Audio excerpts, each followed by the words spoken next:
Ohøj! Bodil og jeg går langs kanten af Lysefjorden. Vi har lige været oppe på en bakketop, der hedder Hatten, og nu er vi på vej ud til Fantapytten. Infinity Pool hedder den. Så vi går på sådan nogle træstier her på kanten. Her er simpelthen bare helt fantastisk smukt.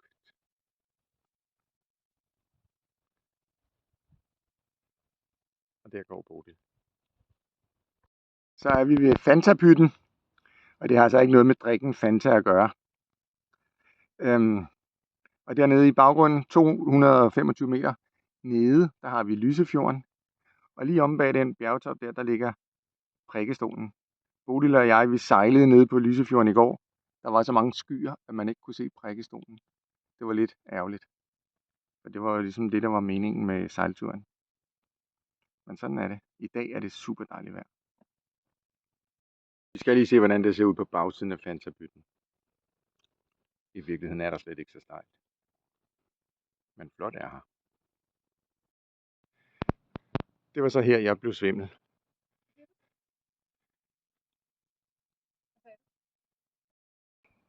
Ja, det bliver bare værre og værre. Men flot, det er her jo.